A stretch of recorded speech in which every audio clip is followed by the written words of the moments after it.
My name is Emily, and I live in a small town in the United States.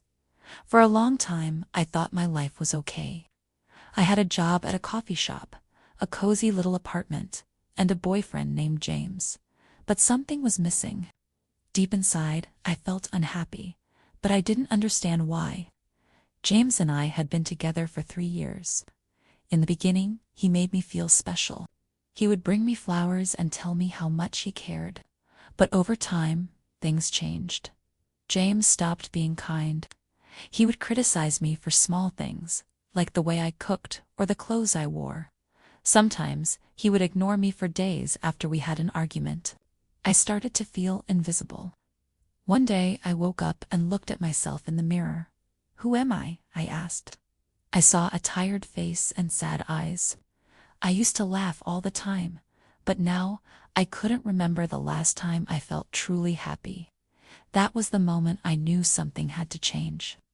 I started to think about my life before James. I remembered how much I loved painting. I would spend hours with my brushes and colors, creating art that made me feel alive. But James didn't like my paintings. He said they were a waste of time. So, I stopped painting. That day, I made a decision. I wanted to feel happy again. I wanted to find myself. I decided to leave James. It was not easy. The thought of breaking up scared me. What if I ended up alone? What if no one else loved me? But then I realized something important. I needed to love myself first. If I stayed with James, I would never feel free. I deserved respect. I deserved happiness. I sat down with James that evening. My heart was beating fast. I felt nervous, but also strong. "James," I said, "we need to talk." He looked up from his phone, a little annoyed. "What is it now, Emily?" he asked. I took a deep breath. "I think it's time for us to end this relationship," I said. My voice was shaking, but I kept going. "I'm not happy, and I don't think you are either.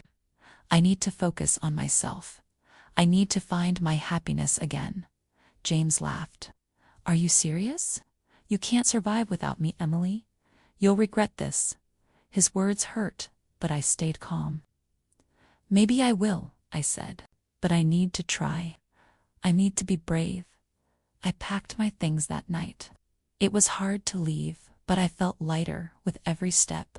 For the first time in years, I felt in control of my life. The next morning, I moved into a small apartment on my own. It was quiet and simple, but it was mine. At first, being alone felt strange. The apartment was so quiet, and I missed having someone to talk to, but I started to enjoy the silence. I used the time to think about my dreams and what made me happy. I bought a canvas and some paints. The first time I picked up a brush again, I cried. I realized how much I missed painting. I spent hours creating colorful pieces that filled my heart with joy. My apartment became my gallery, and every painting reminded me of my strength. I also started to spend time with friends. I had lost touch with many of them because James didn't like them. But when I called, they welcomed me back with open arms. We laughed and talked for hours, and I felt alive again. One day, my friend Lily said, "Emily, you look so happy now. You're glowing." Her words made me smile. I realized she was right. I was happy, and I was proud of myself for making the change. I learned so much from this experience. I learned that I am strong, and I deserve love and respect. I learned that it's okay to walk away from things that make you unhappy. Life is too short to settle for less than you deserve. Now, every morning, I look in the mirror and see a new Emily. I see someone who is brave, confident, and full of hope. I know that the future will have challenges, but I am ready to face them. I know my worth, and I will never forget it again. To anyone reading this, I want to say, you are strong too. You deserve happiness and respect. If something in your life is holding you back, don't be afraid to let it go. It might be hard at first, and when you do, you will shine.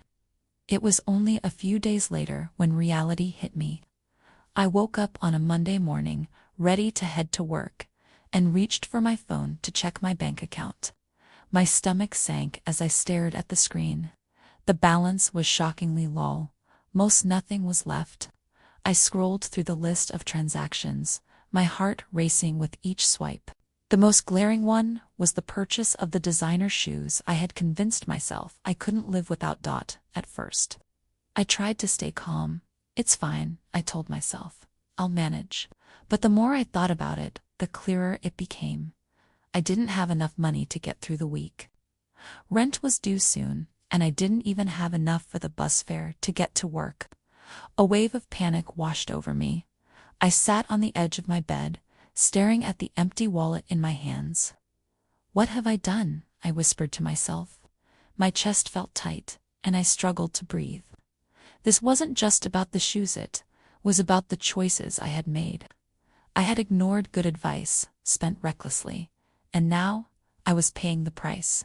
I decided to ask my family for help. It wasn't an easy decision. I felt ashamed, but I didn't see another option. That afternoon, I called my mom. Her warm voice on the other end of the line made me feel a little better, but it was hard to admit why I was calling. "Hi, Mom," I said hesitantly. "Hi, sweetheart, how are you?" she asked, her tone cheerful. I took a deep breath. I need to talk to you about something," I said. "I made a mistake, a big one." Her tone changed immediately. "What's wrong, Sarah? Are you okay?" "I'm fine," I said quickly. "It's just, I don't have any money left. I spent it all, and now I can't pay for things like rent or even the bus to work." There was a pause. I could almost hear her thinking. "Sarah," she said gently, "what happened?" I explained everything, the shoes, the excitement, and the feeling of regret that had followed. She listened quietly, letting me get it all out. When I finished, there was another pause. "Sarah," she said finally, "I'm glad you called, but I think this is a lesson you need to learn. I'll help you with advice, but I won't give you money to fix this." Her words stung. I felt tears welling up in my eyes. "But, Mom, no, listen to me," she interrupted. "You need to understand the value of money and the importance of planning. I can't just bail you out every time something goes wrong. You have to learn from this." I felt frustrated and hurt, but deep down, I knew she was right. "What should I do?" I asked, my voice barely a whisper. "Start by making a plan," she said. "Look at your expenses, figure out what you can cut, and see if you can sell something to make up for the money you spent. It's not going to be easy, but you'll feel stronger once you handle this yourself." After we hung up, I sat in silence for a long time. My mom's words echoed in my head. "You have to learn from this." She was right, had to take responsibility for my actions. But that didn't make it any less painful. The first step was to face the problem head-on. I grabbed a notebook and started listing all my expenses. Rent, utilities, food, and transportation were at the top. As I wrote, it became clear just how much I had overspent. My heart sank again when I realized I didn't have anything left to cover these basics. Next, I looked around my apartment for things I could sell. My eyes landed on the shoes, ones that had started all of this. They were still in the box, looking as beautiful as ever. I hated the idea of letting them go, but I knew it was the right thing to do.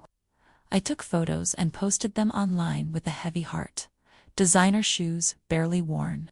$200 or best offer.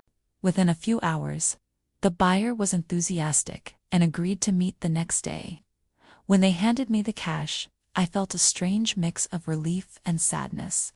The shoes were gone, but at least I had some money to work with. Selling the shoes was just the beginning. I also had to make sacrifices in my daily life. I started packing my lunch instead of eating out, and I walked to work instead of taking the bus whenever I could. These changes were small, but they added up. Slowly, I began to feel more in control. Even so, the guilt didn't go away. Every time I thought about how close I had come to financial disaster, I felt a wave of shame. Why hadn't I listened to my friend Anna when she warned me? Why hadn't I thought about the future? These questions haunted me, but they also pushed me to do better. One evening, I called Anna to apologize. "You were right," I said. "I should have saved my money instead of spending it all. I'm sorry I didn't listen." Anna's response surprised me. "Sarah, it's okay," she said. "Everyone makes mistakes. The important thing is that you're learning from it. I'm proud of you for taking responsibility." Her words meant a lot to me. They reminded me that mistakes are a part of life, and what matters most is how we respond to them. I promised myself that I would never let this happen again. By the end of the month, I had managed to pay my bills and even save a little. It wasn't much, but it was a start. I felt a sense of pride and accomplishment that I hadn't felt in a long time. This experience had been painful, but it had also taught me valuable lessons about money, responsibility, and resilience. Looking back, I realized that my mom's tough love had been the best thing for me. She could have given me the money I needed, but then I wouldn't have learned to solve my own problems. An honest friendship reminded me that support and understanding are just as important as advice. This chapter of my life wasn't easy, but it was necessary. I had made a mistake, and I had faced the consequences. More importantly, I had grown from it. I knew there would be more challenges ahead, but I felt ready to handle them. I had learned to value what I had, and to think carefully about my choices as I climbed into bed that night. I felt a sense of peace. I wasn't perfect, but I was trying. And that was enough. Selling the shoes had been my first step toward fixing the mess I'd made. I couldn't deny the pang of sadness as I handed them over to the buyer, but the cash in my hand felt like a small victory. I knew there was still a long way to go, but at least now I was trying to make things right that evening. I sat down in my tiny apartment and started thinking about what to do next. I had a little money in my wallet now, but I needed a real plan, something that would help me avoid making the same mistakes again. The problem was, I didn't know where to start. I thought about Anna, my best friend. She was always so good with money. While I spent impulsively, she budgeted and saved, managing her finances like a pro. She'd tried to warn me before I bought the shoes, but I hadn't listened. Now, I felt embarrassed to ask for her help. Would she judge me for making such a foolish mistake? Taking a deep breath, I picked up my phone and dialed her number. She answered almost immediately. "Hey, Sarah, what's up?" Her cheerful voice made me smile, even though I felt nervous. "Hi, Anna," I said. I need your help. I've gotten myself into a bit of a mess with money, and I don't know how to fix it. Do you think we could talk?" "Of course," she said, without hesitation. "How about we meet tomorrow? Come over, and we'll figure it out together." Her kindness made me feel a little better. "Thanks, Anna. I really appreciate it." The next afternoon, I arrived at Anna's apartment with a notebook and a pen, ready to face my financial reality. She greeted me with a hug and a cup of tea, making me feel instantly at ease. "Okay," she said as we sat down at her kitchen table. "Let's start by looking at your expenses. Do you know how much you've been spending?" Feeling a little ashamed. I've never really tracked it." Anna nodded sympathetically. "That's okay. We'll figure it out. Let's make a list of everything you spend money on: rent, bills, food, transportation, everything." I hesitated for a moment before opening my notebook. Together, we wrote down all my expenses. It was eye-opening. I hadn't realized how much money I wasted on small, unnecessary things, like buying coffee every morning or ordering takeout several times a week. Now, Anna said, "Let's create a budget. We'll focus on the essentials first, rent, utilities, and transportation, and then see how much you can save each month." As we worked, Anna gave me practical tips for cutting costs. "You could start by making coffee at home instead of buying it every day," she suggested. "And try meal prep and it'll save you money and time." Her advice was simple but made so much sense. I started to feel hopeful, like I was finally taking control of my life. Over the next few weeks, I followed the budget Anna and I had created. At first, it was challenging. I missed the convenience of takeout and the joy of buying little treats for myself. But as time went on, I started to see the benefits. I began cooking more at home, experimenting with new recipes and enjoying the process of preparing meals. I found satisfaction in knowing exactly where my money was going. Each small step I took felt like progress. One day I even found myself enjoying the challenge of saving. I looked for ways to cut costs, like walking to work instead of taking the bus or borrowing books from the library instead of buying them. These small changes started to add up, and I was surprised by how good it felt to have a little extra money in my account. Through it all, Anna was my biggest supporter. We met regularly to review my progress, and she always encouraged me to keep going. One evening, as we sat on her couch with cups of tea, I told her how much her help meant to me. "Anna," I said, "I don't know what I would have done without you. You've been so patient and kind." She smiled. "Sarah, I'm proud of you. You're the one doing the hard work. I'm just here to cheer you on." Her words brought tears to my eyes. I realized how lucky I was to have a friend like her, someone who believed in me, even when I didn't believe in myself. As I stuck to my budget and worked toward rebuilding my finances, I found myself reflecting on the lessons I'd learned. I thought about how easy it had been to spend impulsively, chasing a fleeting feeling of happiness. But true happiness, I realized, didn't come from things. It came from feeling secure, capable, and in control of my life. Selling the shoes had been painful, but it had also been a turning point. It reminded me that I could make sacrifices when necessary, and that I had the strength to fix my mistakes. One evening, as I was tidying up my apartment, I found a sketch pad buried in a drawer. I had bought it years ago, back when I used to enjoy drawing. For some reason, I had stopped telling myself I was too busy. Now, I picked it up and flipped through the pages. Seeing my old sketches brought back a wave of memories and a spark of joy. I decided to start drawing again, not as a way to spend money, but as a way to reconnect with myself. I spent hours with my sketch pad, creating simple drawings that made me feel happy and fulfilled. It was a reminder that the best things in life often didn't cost a thing by the end of the month. I had managed to save a little money, just enough to feel like I was making progress. It wasn't much, but it was a start. More importantly, I felt a sense of pride and accomplishment. For the first time in a long time, I felt like I was in control of my life. As I sat down to review my budget one evening, I thought about how far I had come.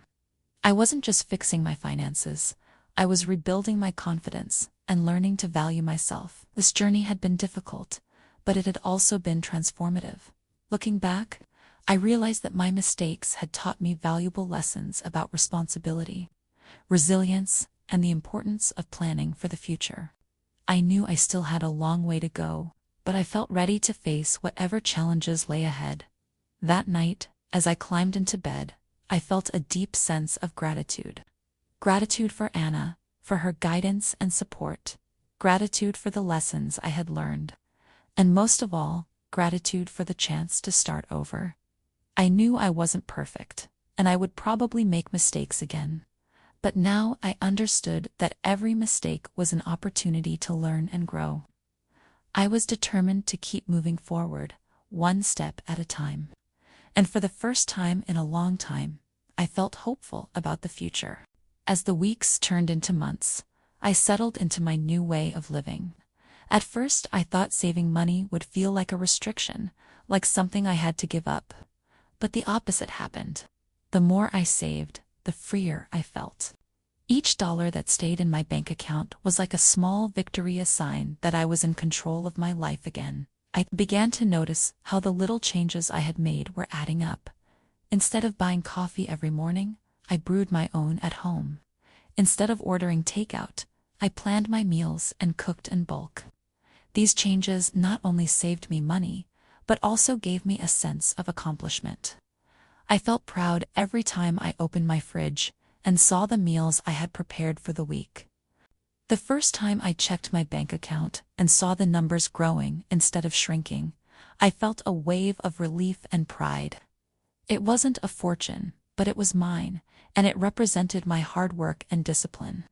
I started tracking my progress in a notebook, jotting down every dollar I saved and every goal I reached. Seeing it all written out made me realize just how far I'd come.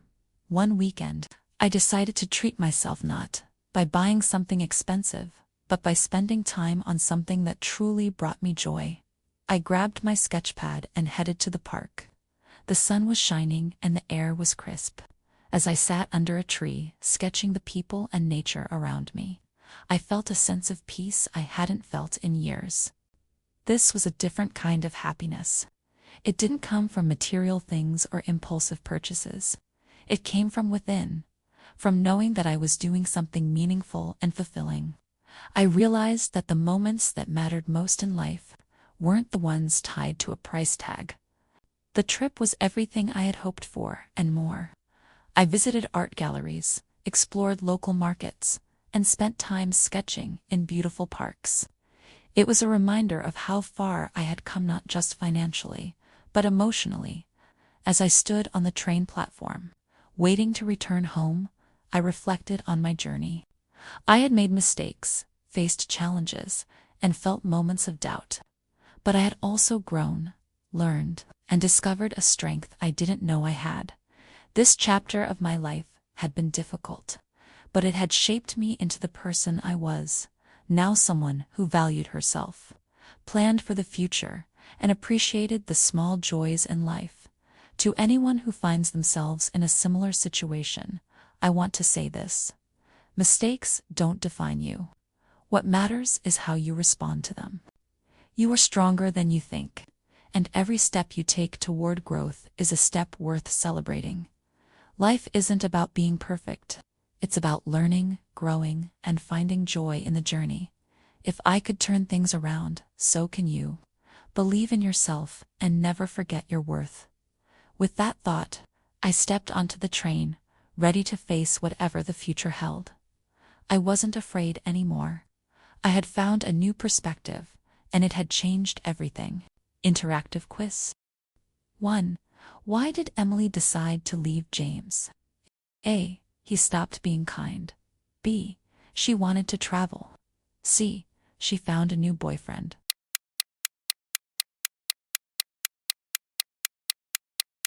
Correct answer: A. He stopped being kind. 2.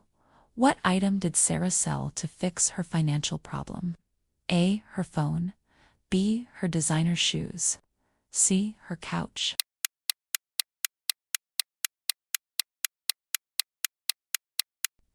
Correct answer: B. Her designer shoes. Leave in the comments how many you got right. Remember, it's okay to make mistakes. What matters is learning from them and growing stronger. Just like Emily and Sarah, you can find your strength and make positive changes in your life. Keep practicing your English, and don't forget, every step forward is progress. You've got this.